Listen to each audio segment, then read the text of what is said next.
রাম হরে হরে।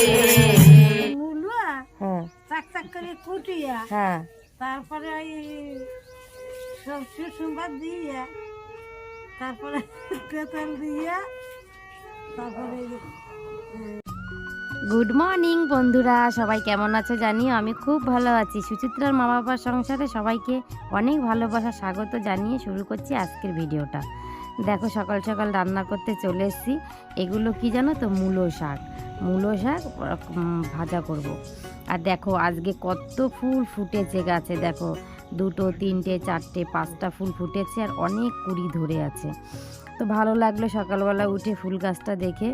আর দেখো আমি না কচু খাই না, কচু খেতেও পারি না, কিন্তু আমি রান্না করে দিই, কিন্তু আমি কাটতেও পারি না। আর অ্যালার্জির দোষ আছে, ওই জলটা যদি গায়ে লাগে না প্রচণ্ড চুলকায়।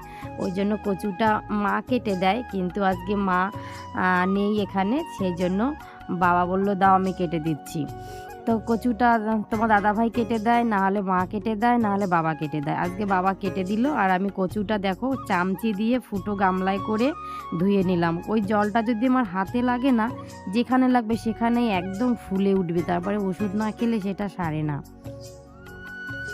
তো দেখো এদিকে কালকে যে মূলো এনেছিলাম সেই মূলো আমি কুচিয়ে নিলাম, মূলো ভাজা করব। আর চাক চাক করে যে মূলোটা কেটে নিলাম, ওটা দিয়ে মূলোর টক রান্না করব। অনেক দিন ধরে খেতে চেয়েছিল, সেই জন্য আর করে দেওয়া হয়নি, যাই সেই জন্য আজকে ওইগুলো করে নিলাম। আর লাল শাক ভাজা করব আর কচুর তরকারি। দেখো এদিকে আমার দাদু ভাই খেলছে এখানে বসে, রোদ উঠেছে সকালবেলায়, দারুণ রোদ উঠেছে এখানে বসে। এই দাদু ভাই খেলছে। কি নিয়ে আসে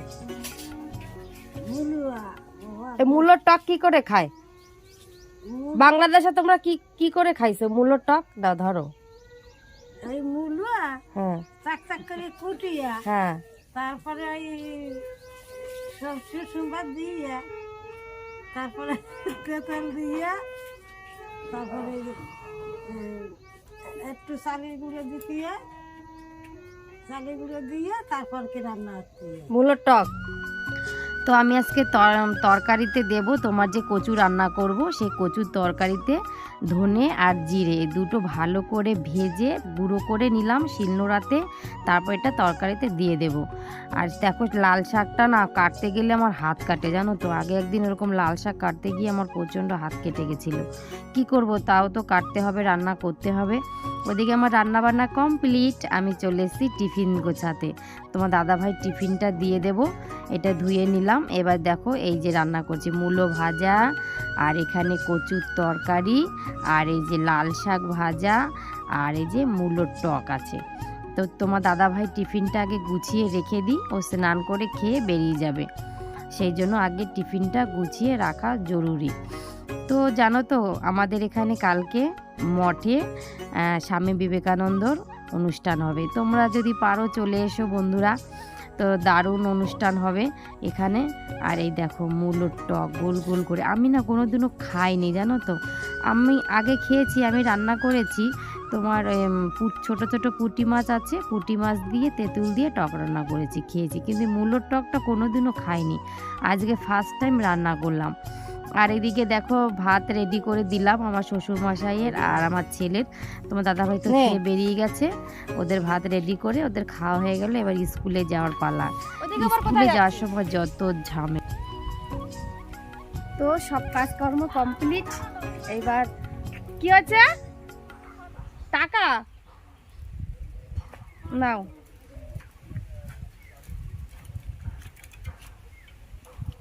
এই হাওয়ার মধ্যে কোথায় গেছিলি ওরে নিয়ে?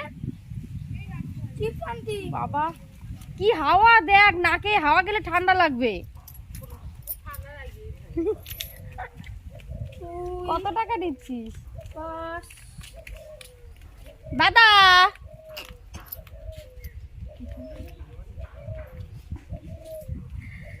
তো এখন যাব দোকানে, দেরি হয়ে যাচ্ছে, তাও কটা বাজে, 10:30 বাজে, লেট হয়ে গেল।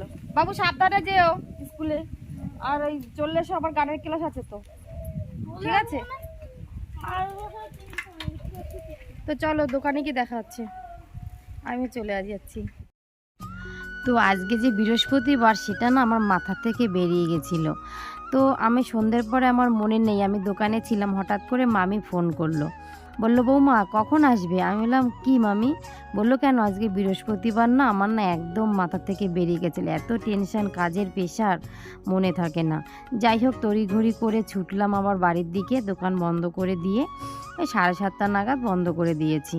তো বাড়ি চলে এলাম, এসে আমি একটু সিদ্ধ ভাত বসিয়ে নিলাম, কেননা কখন আসবো কীর্তন থেকে সেটা তো জানা নেই, সেজন্য সিদ্ধ ভাত বসিয়ে দিলাম। এই আলু সিদ্ধ, টমেটো সিদ্ধ আর বেগুন সিদ্ধ। সিদ্ধ ভাতটা নামিয়ে আমি চলে এসেছি, দেখো এইবার মামাদের বাড়িতে, এখানে কীর্তন হবে, লোকজন এসে গেছে, কিন্তু আমি সবার লেট করে ফেলেছি।